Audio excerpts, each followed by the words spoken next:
pada subuh ini kita masih diberikan nikmat Islam. Selawat dan salam kami aturkan kepada junjungan Nabi besar Muhammad SAW beserta keluarga dan sahabat syafaatnya dan para pengikutnya. Bapak Ibu jamaah Masjid Raya Darussalam yang dirahmati Allah dan para pendengar Radio Dakwah Islam yang dicintai Allah. Marilah kita simak bersama ceramah agama yang akan disampaikan oleh Al-Mukarram Bapak Al-Ustaz Haji Ahmad Haris LC.MA. Demikianlah yang bisa kami sampaikan pada Pak Ustaz. Kami persilakan wal hidayah. Wassalamualaikum warahmatullahi wabarakatuh. Assalamualaikum warahmatullahi wabarakatuh. Bismillahirrahmanirrahim. Alhamdulillahi rabbil alamin. Wa bihi nasta'inu ala umurid dunya waddin. Assalatu wassalamu ala khatamil anbiya'i wal mursalin, imamil muttaqin, Sayyidina wa maulana Muhammadin wa ala alihi wa sahbihi ajma'in, amma ba'. Yang saya muliakan, yang ulun muliakan, para alim ulama, para tokoh agama, bapak-bapak, ibu-ibu, hadirin dan hadirat jamaah salat subuh Masjid Raya Darussalam yang senantiasa dirahmati oleh Allah Subhanahu wa taala. Pertama dan utama, marilah bersama-sama kita memanjatkan puja dan puji kehadirat Allah Subhanahu wa taala, yang mana berkat limpahan rahmat, taufik, hidayah serta inayahnya sehingga kita masih diizinkan oleh Allah Subhanahu wa taala untuk datang ke tempat ini, berkumpul tempat ini, hadir tempat ini dalam rangka laksanakan salat subuh secara berjamaah, kita lanjutkan dengan silaturahim dan ta'limul ilm. Salawat dan salam tak lupa pula kita haturkan kehadiran junjungan kita Nabi besar Muhammad sallallahu alaihi wasallam. Berkat Rasulullah kita menjadi umat yang terbaik di antara umat-umat yang lain. Ila hadratin Nabi al-Mustafa Rasulullah sallallahu alaihi wa ala alihi wa ashabihi al-kiram, wa ila hadrati jami'il mu'minina wal mu'minat wal muslimina wal muslimat, khususan ila hadrati muallifi hadzal kitab syai'un lillahi lahumul fatihah. A'udzu billahi minasy syaithanir rajim. Bismillahirrahmanirrahim.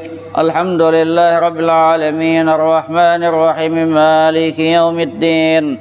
Iyyaka na'budu wa iyyaka nasta'in. Ihdinas siratal mustaqim, siratal ladzina an'amta 'alaihim ghairil maghdubi 'alaihim waladdallin. Amin. Qala al-muallif rahimahullahu ta'ala wa nafa'ana bihi wa bi'ulumihi fid dharain. Amin.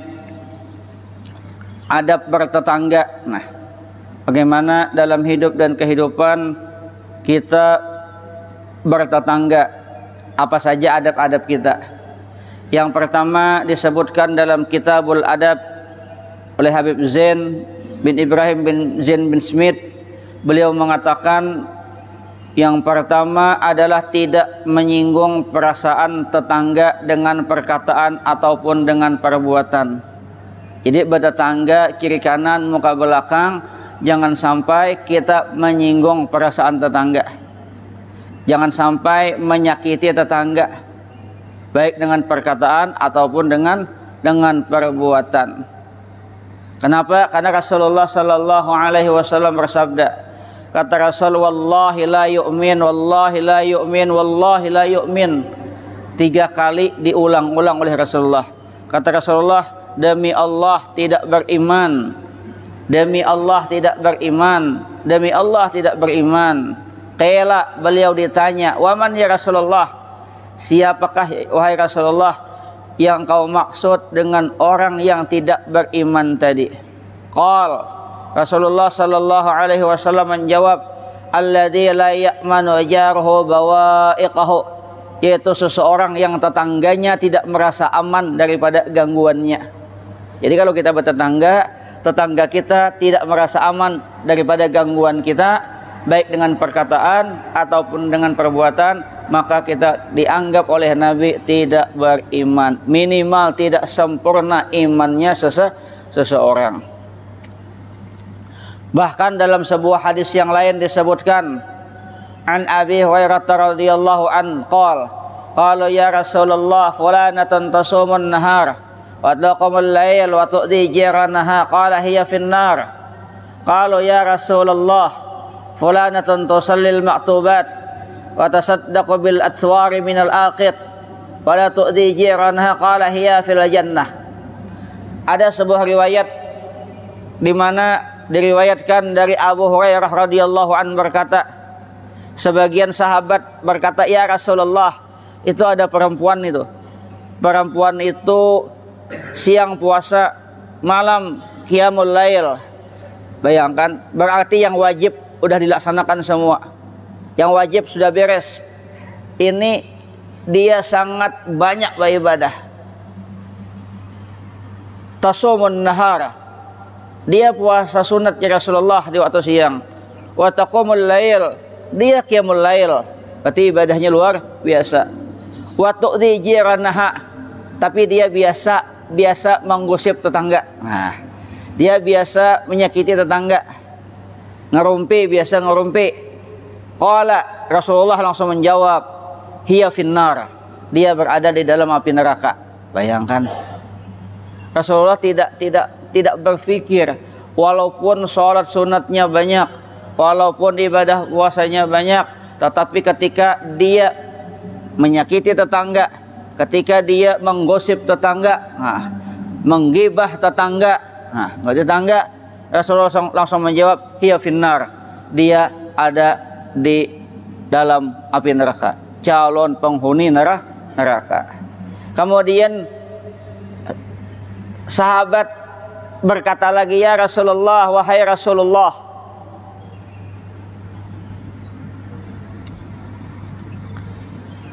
fulanatun tusallil maktubah, wahai Rasulullah, ada seorang perempuan tapi dia sholat yang wajib-wajib saja, tidak ada sholat yang lain, yang wajib-wajib saja. Wa tasaddaqu bil atwari minal aqid, dia pun bersedekah hanya dengan beberapa biji keju, artinya sedikit benar. Kalau kita tuh mungkin rambutan 2-3 biji lah, asal ada sedekah saja. Wala tu'di jiranaha, tetapi dia tidak biasa menyakiti tetangga. Apa kata Rasulullah? Hiya fil jannah, dia calon penghuni surga. Bayangkan, sedikit aja celahnya. Yang satu ahli ibadah, puasa sunat kerjakan, ibadah-ibadah sunat kerjakan, tapi biasa menyakiti tetangga. Rasulullah menjawab, dia calon penghuni neraka. Tapi ada perempuan, sholatnya yang wajib-wajib saja, bersedekah pun ala kadarnya, memang kemampuannya kadada, tetapi dia tidak biasa menyakiti tetangga, Apa kata Rasul? Hiya fil jannah, dia adalah calon penghuni surga. Nah, jadi yang pertama itu dulu adab bertetangga, bahwasanya hendaknya kita jangan sampai menyakiti perasaan tetangga. Itu aja. Jangan sampai menggosip tetangga. Jangan sampai memanjarakan tetangga. Yang kedua lagi,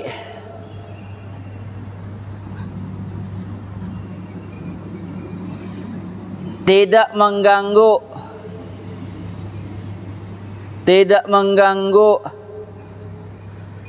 anak, pembantu, dan barang-barang milik tetangga. Jangan sampai anak tetangga keduanya lewat depan rumah kita, atau pembantunya atau pembanjar digayai, diganggui, atau barang-barangnya kehilangan, yang mengambil tetangga juga Nah, jangan sampai ini terjadi. Jangan sampai kita menyakiti anak-anak tetangga. Nya biasa kalau anak-anak tetangga tuh menu kada wani lewat takutan nih ya. Kenapa kita takutan? Kita maulah gawian. Kita takutan nikah, kita apai kah misalnya. Nah, atau pembantunya atau barang-barangnya, yang paling banyak tuh biasanya barang-barang. Tetangga takutan anak di luar kalau hilang, helm hilang misalnya, nama ambil ke orang lain, tetangga juga. Nah,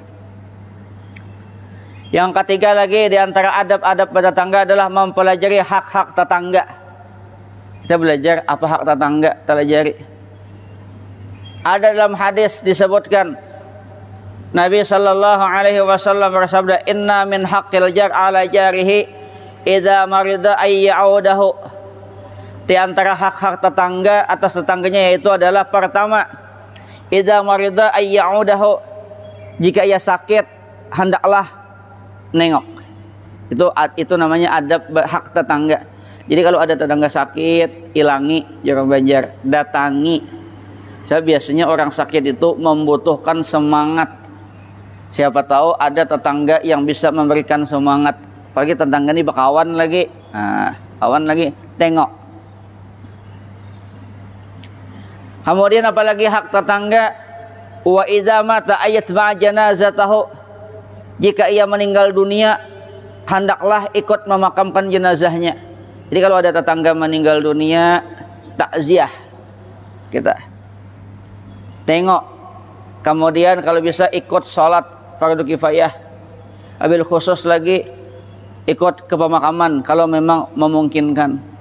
Karena begini, dalam kitab Nasaihul Ibad itu dijelaskan, apabila seseorang meninggal dunia, kebetulan yang meninggal ini orang alim, orang soleh,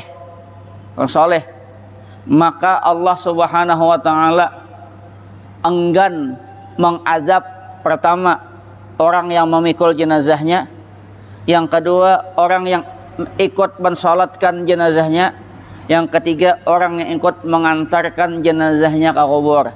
Malah Allah, kenapa? Karena menghormati orang meninggal dunia yang soleh tadi. Wabil khusus tetangga kita. Nah, jadi kalau ada orang meninggal, tanya jam berapa mensolatkan, supaya kita ikut mensolatkannya. Kalau bisa ke kubur, alhamdulillah. Kalau tidak bisa, tidak apa-apa. Yang penting ikut sholatnya. Jangan sampai dudukan aja, pakai sahan, barokuan, 2 jam ada ikut mensolatkannya. Yang penting itu ikut sholat dan ikut mengantarkan jenazahnya kalau memang memungkinkan. Itu hak tetangga. Kemudian apalagi hak tetangga, kata Nabi, kita harus paham apa-apa hak tetangga. Wa idza staqradahu ayyuqridahu. Nah, jika ia meminjam sesuatu, pinjami. Tetangga kada bisa motor, mau pinjam motor, pinjami. Isi bensinnya penuh-penuh. Jangan sampai bila tetangga hendak minjam, bensinnya habis, terpaksa tetangga mengisi. Kalau bisa berikan yang terbaik. Nah, ini motornya, ini baik, nah pakai kata bapak, bensinnya penuh. Siapa tahu biasanya orang minjam itu memang perlu. Orang tidak mungkin meminjam kalau kada keperluan, mana ada. Orang meminjam itu mesti ada sesuatu keperluan mendesak. Ini asal bujur-bujur tetangga aja lah. Kada mungkin ya asal-asalan minjam. Tetangga mau pinjam duit memang kada nya pinjami. Nah, tapi lain yang canggih atau canggih lah. Cangkal bahutang kalih ditagih itu lain lagi lah urusannya. Ini memang misalnya keadaannya bisa pinjam motor kah jadinya. Kemana ada keluarga yang sakit mau nengok, pinjami. Nggak lama kah? Nggak, katanya. Sudah. Kemudian lagi, wa idza asaba khairun hanna'u. Jika tetangga mendapatkan kebaikan, hendaklah mengucapkan selamat kepadanya. Ini tetangga dapat kebaikan itu misalnya ulang tahun kah, selamat ulang tahun dan panjang umur. Misalnya anaknya bernikahan kah, selamat ya, anaknya udah nikah, mudahan jadi keluarga sakinah mawaddah warahmah. Tetangga beli mobil, alhamdulillah, selamat beli mobil, mudah-mudahan berkah.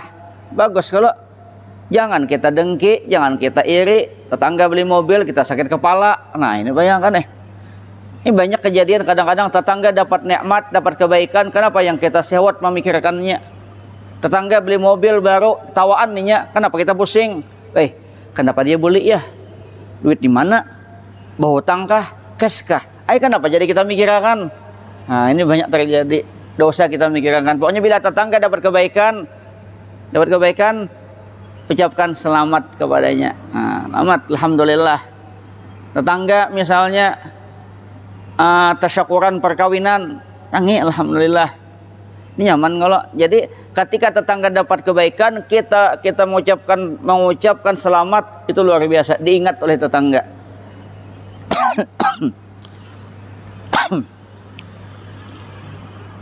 Kemudian lagi, wa idza asabahu syarrun azzahu.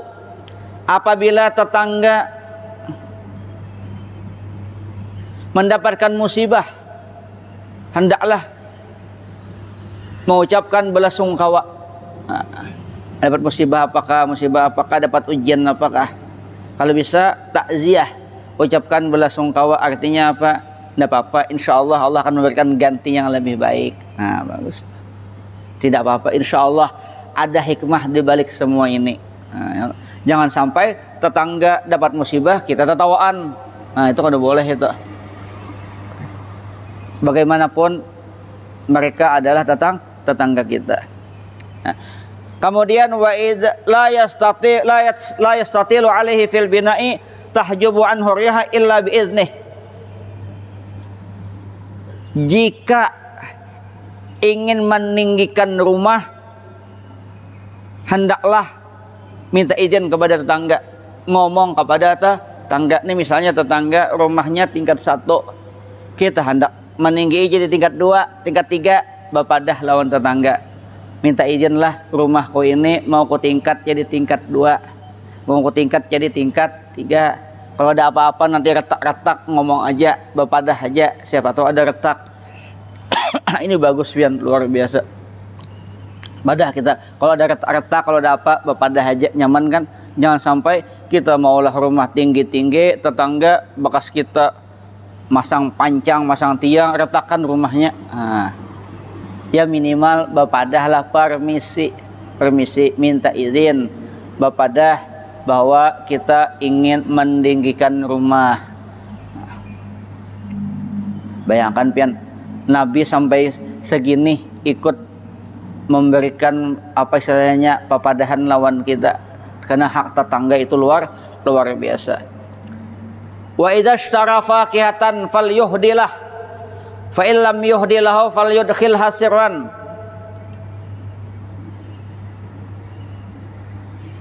Jika membeli buah-buahan, hendaklah memberinya. Jika tidak ingin memberinya, masukkanlah buah-buahan tersebut secara sembunyi-sembunyi. Nih kita beli buah, terlewati tetangganya melihat dari bahasa orang Banjar itu nyantap, biar sebiji 2 biji. Nah, nakah maka saya.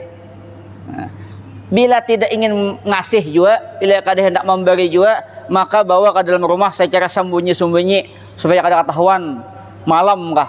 Nah, ya bayangkan, jangan sampai tak lihat tetangganya. Kadang-kadang tetangga itu hendak juga melihat kita bawa rambutan nyamannya ajanya. Ayo, kada memberi kita, ada berdosa lah. Jadi kalau kada memberi, sembunyi. Jam berapa orang kadedaan bawa situ. Tapi jangan jauh sembunyi, subuhnya kulitnya berhamburan di muka, kelihatannya pulang. Kemudian apalagi hak tetangga, wala yu'ti sibyanahu syai'an mimma yugha'iduna bihi sibyanahu. Tidak memberi sesuatu kepada anaknya yang masih kecil yang dapat menyebabkan anak tetangga cemburu. Misal anak kita bermain lawan anak tetangga, lalu kita datang membawakan es krim, hendak memberi anak kita. Kalau bisa jangan di rumah aja kayaknya. Khawatirnya apa? Pas kita ngasih es krim kepada anak kita, anak tetangga hendak anak kita kada mau memberi. Ayo bayangkan, boleh ke rumahnya, bapadah lawan kuitannya. kuitannya kada berduit, pas dipukuli kuitannya. Nah, kalau hendak memberi anak kita juga, unjukin tetangga sebuting. Nah, bakawan nya belikan 2 permen kah, 2 wadai kah, 2, supaya anak kita dapat, anak tetangga juga dapat. Kalau kita memberi anak kita aja, anak tetangga kada, kasihan nya, cemburu nya. Iya, kalau anak tetangga berduit, kalau kada berduit, nah berduit sudah di luar kada dapat, boleh ke rumah di mamai kuitan. Nah, iya. Nah, jadi kita hati-hati bila nak memberi anak kita, nya ke anak kan tuh pian jujur. Kakanak-kanakan tuh nya kalau nya pelit memang pelit betulan, pinta pang ndak jadinya.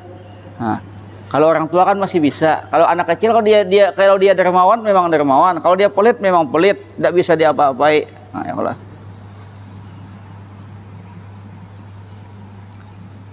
Kemudian lagi, nah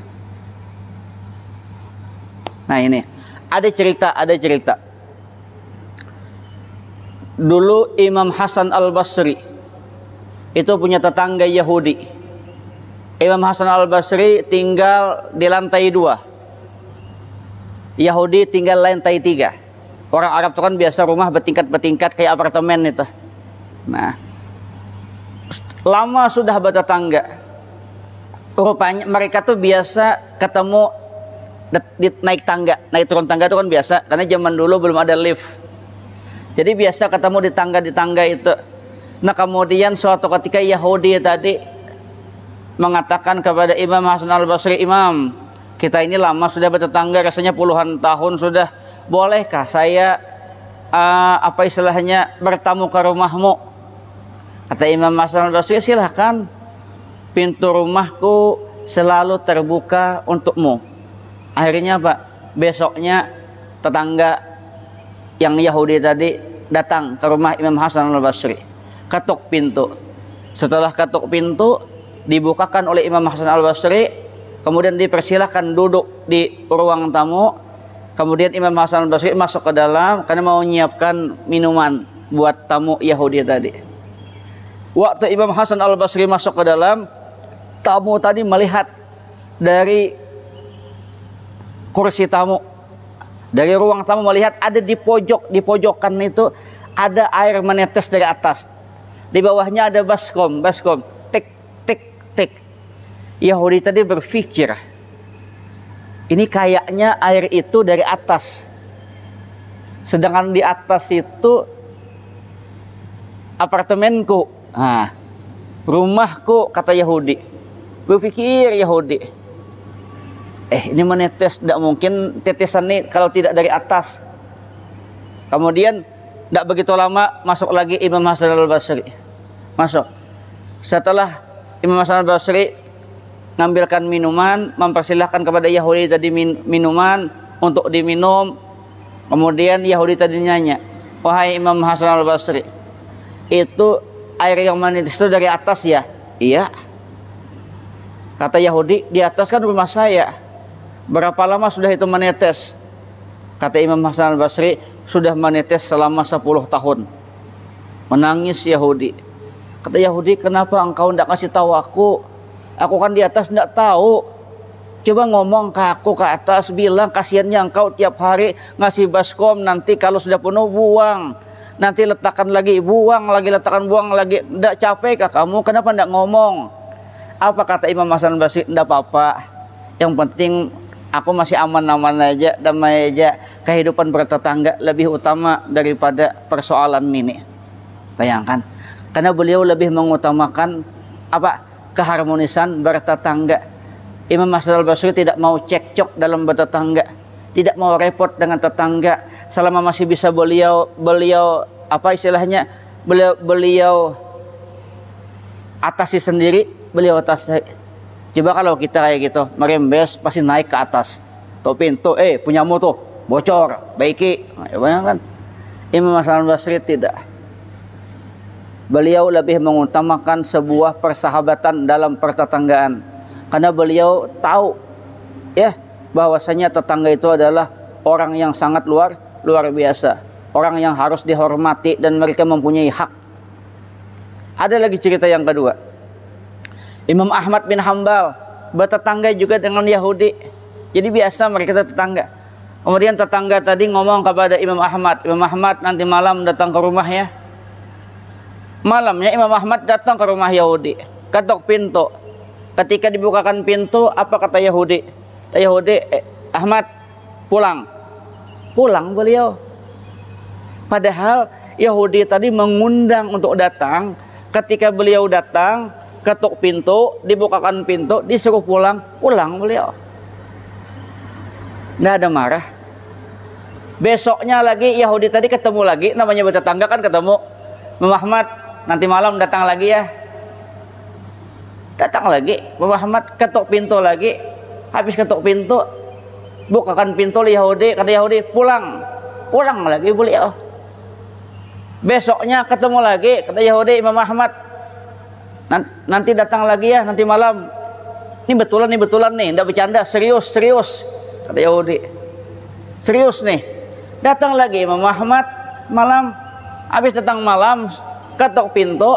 Habis ketuk pintu dibukakan, kata Yahudi, pulang. Pulang lagi beliau. Cuma baru beberapa langkah Imam Ahmad berjalan, dipanggil lagi oleh Yahudi. Kata Yahudi, Imam Ahmad, enggak usah pulang, ayo masuk. Kemudian Yahudi tadi nanya, Imam Ahmad, aku mau tanya, engkau 3 kali kuundang ke rumah, 3 kali kusuruh pulang, kok engkau tidak marah? Kok engkau tidak emosi? Kalau orang lain pasti marah. Kenapa engkau tidak marah sama aku? Di wajahmu tidak pernah terlintas sedikit pun emosi. Tidak ada, santai aja. Kau suruh datang, kau suruh pulang. Apa jawab Imam Ahmad bin Hambal? Wahai Yahudi tetanggaku, agama kami mengajarkan man kana yu'minu billahi wal yaumil akhir falyukrim jarahu. Siapa yang beriman kepada Allah dan hari kiamat, hendaklah dia memuliakan tetangganya. Jadi ketika engkau mengundang aku datang bukan karena kamu, tapi karena agamaku memerintahkan untuk memuliakan tetangga. Ketika aku datang kamu suruh pulang, pulang aku. Kenapa aku pulang? Karena agama juga mengajarkan jangan sampai mengganggu tetangga. Jadi aku datang dan pulang tidak ada kaitannya dengan kamu. Semua itu ada kaitan dengan Allah dan Rasul. Aku datang karena ingin memuliakan kamu. Aku pulang juga ingin memuliakan kamu. Bayangkan. Jadi kata beliau, tidak ada sangkut pautnya. Tidak ada sangkut pautnya sama sekali dengan manusia. Ini sama contoh misalnya seorang istri. Istrinya alim, kaya, suaminya pas-pasan, pegawai kada misalnya kan. Tetapi istri tetap wajib berbakti kepada suami selama suami tidak memerintahkan kepada kejelekan. Kenapa? Agama yang memerintahkan itu semua. Ini bertetangga Imam Ahmad bin Hambal. Tenang aja beliau, suruh datang, suruh pulang. Kenapa? Karena kata beliau, Rasulullah mengajarkan untuk memuliakan tetangga. Nah, ini hebatnya. Ini harus kita pelajari. Jadi bertetangga tuh kata orang dimaklumi saja. Maklum saja. Jangan tapi bermusuhan, maklum aja. Kayak orang berumah tangga, Yohan. Kayak orang keanakan, lihat keanakan tuh. Keanakan itu nya kadang bakawan, kadang bakalahi, isuk bakawan pulang. Dimaklumi aja. Nah, mudah-mudahan ada manfaatnya, mudah-mudahan ada berkahnya, mudah-mudahan Allah Subhanahu wa taala senantiasa menyehatkan kita semua. Mudah-mudahan Allah Subhanahu wa taala menjadikan keluarga kita keluarga yang sakinah, mawaddah warahmah. Allah jadikan anak-anak kita yang saleh dan salihah, dan mudah-mudahan husnul khatimah. Salah khilaf mohon maaf, wallahul muwaffiq ila aqwamit thoriq. Assalamualaikum warahmatullahi wabarakatuh. Al-Fatihah. Amin amin amin ya rabbal alamin. Bismillahirrahmanirrahim. Wassalatu wassalamu ala asyrafil anbiya wal mursalin inna maulana Muhammad wa ala alihi wa sahbihi ajma'in. Allahumma anfa'na bima 'allamtana wa 'allimna ma yanfa'una wa zidna fahma wa masal ikhlas fi talabil ilmi wa fi nashr bi jami' ta'ati rahmatika ya rahimin. Ya maulana ya mujib ya hadir la tawassal ilaika bil habib taqdi hajatina wal muslimin qarib. Allahumma hdina bi hudak waj'al mimman yusarif fi ridhak ولا تولنا وليا سوى تجعل ممن خاف ومكواس حسبنا الله ونعم الوكيل ولا حول ولا قوة إلا بالله العلي العظيم صلى الله عليه وسلم محمد وعلى آله وصحبه وسلم والحمد لله رب العالمين تقبل الله منكم.